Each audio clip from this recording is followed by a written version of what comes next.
And happy Sunday. I'm your host, Jolly. You are tuned into Sunny Daze, where this week's brightest stories shine all in one place. And first up was our Did You Know?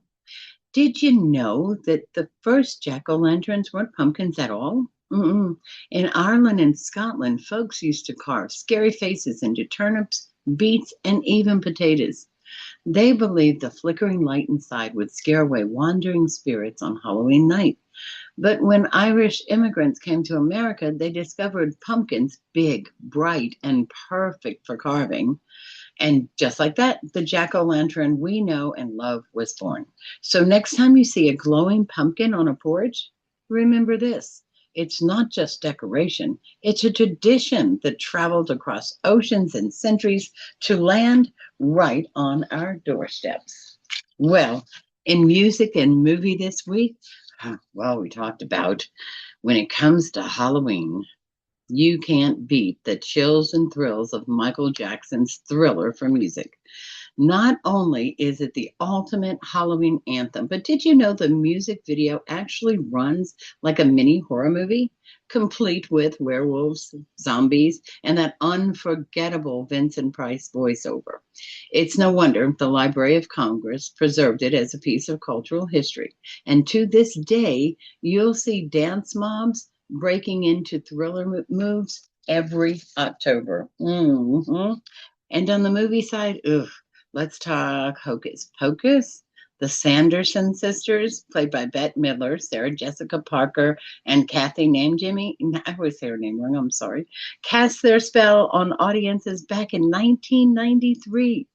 That's over 30 years ago.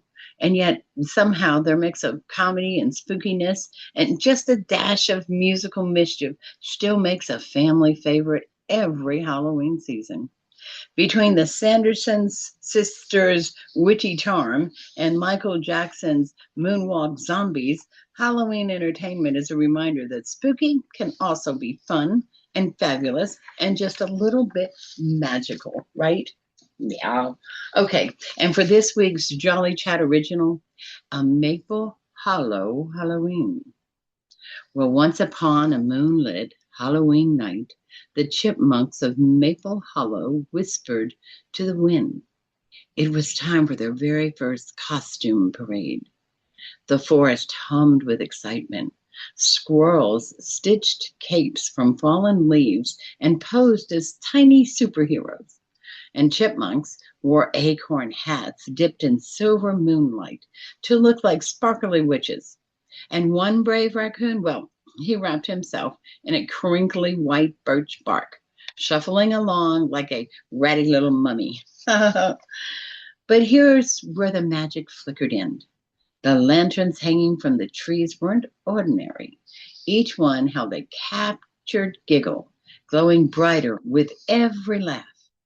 Shadows stretched long and twisty, but instead of being scary, they danced like playful ghosts, swooping and twirling around the parade. A soft rustle made from the forest caused the creatures to pause. What was it? A witch or or spirit? Or just the wind?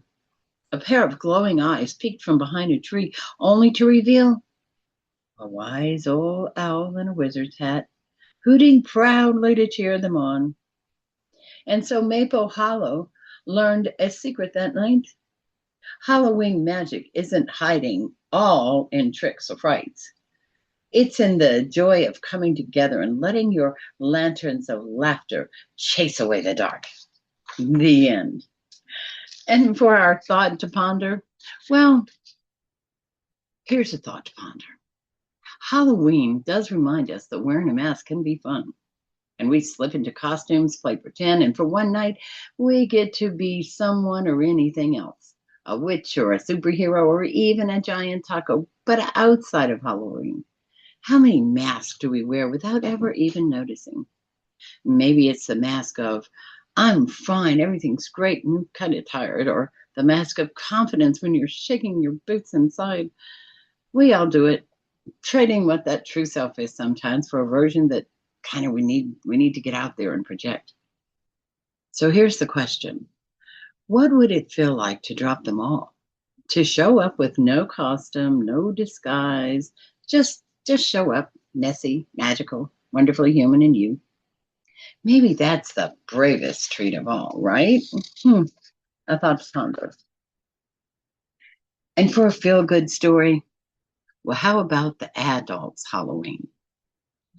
Sometimes the best Halloween surprises come from flipping the script, right? In one Ohio neighborhood, the grown ups decided to pull off a little mischief of their own, a reverse trick or treat, if you will. Instead of waiting for the kids to knock on their doors, the adults dressed up in the silliest costumes they could find and went door to door handing out candy. Picture this: you open the door expecting the usual parade of little ghosts and goblins, and instead you're greeted by life-size bananas and vampires with glow-in-the-dark bangs and a giant walking taco yelling, "Happy Halloween!" Candy bags flew, kids squealed, and parents laughed so hard some of them nearly dropped their pumpkin lattes. Pretty soon the whole block joined in. Porch lights twinkled and music started playing, and what began as a prank and fun turned into a full-blown block party, complete with dancing skeletons and candy conga lines down the street. And that's the magic of Halloween. It's not just about kids filling their candy buckets. It's about joy spilling over in unexpected ways. A little silliness, a lot of sugar, and neighbors turning into friends. That's the sweetest treat of all. Thanks for joining me for this week's Sunny Daze podcast. I hope these stories carried a little warmth into your heart and a smile onto your face. Remember, no matter what the weeks bring, there's always a reason to look forward to the sunshine. I'll see you next Sunday with more stories, more spark, and of course, a little more dazzle and fun filled with sunshine. Until then, stay bright, stay sunny, and stay you.